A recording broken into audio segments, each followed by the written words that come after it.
Audible Studio présente Tu verras, les âmes se retrouvent toujours quelque part, de Sabrina Philippe, lu par Marion Nguyente. À Christiane, à Félix, pour Samuel.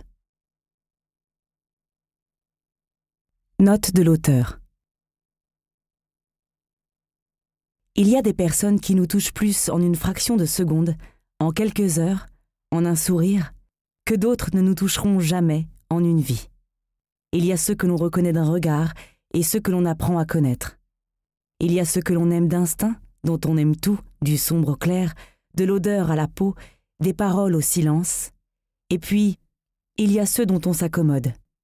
Il y a ceux qui ne nous font plus poser qu'une question, et d'autres qui nous en font poser des centaines. Il y a ceux que l'on évalue et ceux que l'on voit. Il y a ceux qui collent à nos pensées et ceux qui s'y agrippent. Mais pourquoi ? J'ai rencontré tant d'hommes et de femmes dans ma vie. Ils m'ont fait part de leurs sentiments amoureux, de leurs doutes et de leurs souffrances, avec toujours ces mêmes questions. Pourquoi aimer ? Comment aimer ? Ou ne plus aimer ? Mais certains d'entre eux ont vécu une histoire d'amour si extraordinaire, si forte, qu'ils restent dans l'incompréhension des sentiments qui les animent. Quand cette histoire prend fin, les souvenirs persistent, s'éternisent, se ravivent sans cesse. Parfois, ils se croient fous. Parce que vivre sans cet amour-là leur semble impossible. Ils s'enferment dans la peine, dans l'attente, souvent dans le renoncement. Ils vivent cette rencontre comme une malédiction et la séparation qui en résulte comme une punition.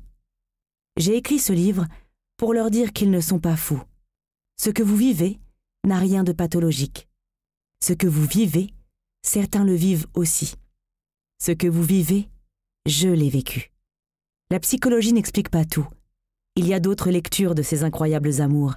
Il y a d'autres réponses. Ces amours-là sont des cadeaux. La peine n'est que le premier rivage d'un long voyage que je vous invite à entreprendre en écoutant ce livre. Chapitre 1.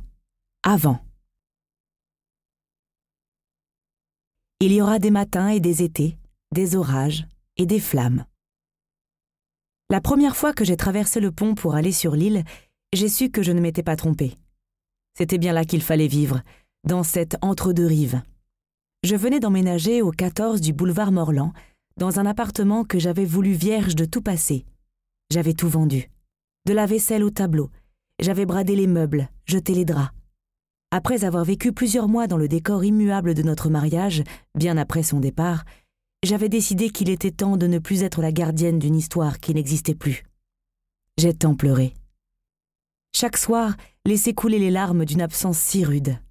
Livide, drap défait, mon corps replié. J'attendais que le sommeil vienne, et il venait enfin comme un cadeau, repos. Au fond, je pensais que mes larmes le feraient revenir. La peine est souvent le dernier lien avec celui qui n'est plus. Alors on s'y accroche, aussi douloureux que cela soit, on s'y agrippe à cette souffrance, jusqu'à épuisement. J'étais épuisée. J'avais mené trop de combats pour faire vivre encore les vestiges de ce nous solennel. J'avais lutté pour qu'il ne parte pas avec elle.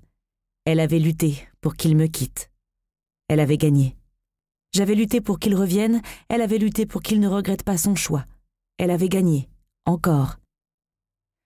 Alors, j'avais lutté pour ne pas oublier, et dans ce combat solitaire, enfin, j'avais triomphé.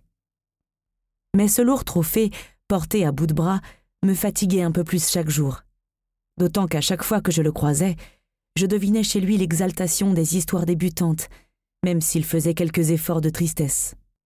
Alors, sans que je m'en aperçoive, la coupe commémorative m'a échappé des mains, et elle s'est brisée là, un matin. Un jour, au lever, j'ouvris un tiroir, le tiroir d'une commode d'un bleu artificiellement passé, un tiroir qui s'ouvrait bien mais se refermait mal, un tiroir où mes affaires étaient mêlées à celles dont il ne voulait plus. Assise par terre, je regardais ce curieux amalgame d'un passé lui aussi artificiel et que je ne reconnaissais pas. Aurais-je voulu associer un souvenir à ces étoffes et ceintures que je n'y serais même pas parvenue. Et pourtant, ces derniers mois, j'avais su me reposer avec tant d'aisance dans la coquille de ma peine. Mais il me sembla ce matin-là, avoir perdu aussi ce petit confort inconfortable des larmes et des mouchoirs, de la valse des images blessantes. Pourtant, il y avait dans ce tiroir tout un film de souvenirs faciles. Un petit haut turquoise en crochet que je portais le jour où il me vit la première fois. Moi, je ne l'avais pas vu. Je me souvenais bien de ce jour-là, de la pluie au dehors, de la voiture dans laquelle il monta, et de moi, assise à l'arrière. Il se retourna et vit mes yeux clairs. Il m'avait aimé au premier regard. Il me l'avait dit plus tard. Et c'est pour cette raison que j'avais gardé le petit haut turquoise. Parce qu'au fond, je ne me souvenais pas vraiment de son visage ce jour-là. Je tenais donc dans mes mains un souvenir qui n'appartenait qu'à lui, dont seul le récit constituait une émotion commune. Je me suis levée, je suis allée chercher un grand sac, et puis j'y ai entassé toutes les affaires de la commode bleue, y compris les miennes, parce que je les avais choisies pour lui. Et puis les sacs se sont accumulés dans l'entrée. J'allais d'un meuble à l'autre.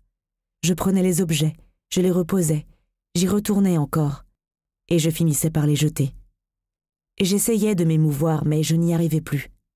Cette nuit-là, je n'ai pas dormi, je n'ai pas pleuré, j'ai vidé ma peine et ma mémoire. Quand il m'a semblé qu'il ne restait plus rien, j'ai pris une douche, je me suis maquillée, j'ai enfilé le seul jean, le seul pull que j'avais gardé, et j'ai appelé Simon. Simon, un garçon simple et sympathique que je connaissais depuis peu, à qui j'avais plu, je ne sais comment, lors d'une soirée écourtée comme tant d'autres. Il m'avait appelé plusieurs fois, j'avais préféré écourter aussi, mais il me fallait de la vie en moi, autour de moi. Dans ce nouveau vide, il fallait que quelqu'un s'anime pour m'animer, me réanimer. Alors je l'ai appelé. Il est arrivé sans tarder sur son scooter. Je l'ai attendu en bas de chez moi, il est venu souriant, désirant. Je suis montée derrière lui et il a roulé vite. Le vent semblait chasser mes pensées. J'ai aimé ça, la vitesse, le vent. Il m'a emmenée au cinéma. Je ne me souviens plus du titre du film, c'était une comédie. Je regardais les couples autour de moi qui se parlaient, s'échangeaient des sourires ou profitaient en silence de la présence de l'autre. À cet instant, j'ai voulu me fondre dans ce décor dominical. J'ai pris la main de Simon, il m'a souri. Il avait un beau visage, un peu poupin, un début de bonhomie qui ne se confirmerait qu'avec l'âge, bien que je sache déjà que je ne serais pas là pour le constater. Il avait mis du parfum, il sentait bon. Les plis frais de sa chemise ressemblaient à des draps. J'ai pensé à son lit, à mon corps dans son lit. J'ai pensé qu'il fallait que mon corps inerte s'agite un peu. Il a déposé un baiser dans mon cou et je le lui ai rendu. Nous avons quitté la salle en silence et roulé encore jusqu'à son petit appartement d'étudiant qu'il n'était plus. Il n'y a pas eu de gêne entre nous. Mus par cet accord tacite, nous sommes devenus amants. Plus tard, je me suis félicitée intérieurement de cet événement qui faisait à nouveau de moi une femme désirable. Il m'a demandé si je voulais rester. J'ai pensé au sac dans l'entrée et j'ai dit oui. Nous nous sommes endormis et au réveil, enfin, il n'y a plus eu de larmes, juste du café posé au bas du lit. Je lui ai expliqué que je devais vendre tout ce que j'avais. « Même la voiture ?» a-t-il demandé. « Oui, même la voiture. » Il m'a dit qu'il connaissait des gens pour ça, qu'il pourrait m'aider à quitter la banlieue, celle des couples en sommeil. J'ai expliqué « Je veux qu'il y ait de la vie autour de moi, des voitures tout le temps, des gens qui marchent, qui se pressent, qui parlent.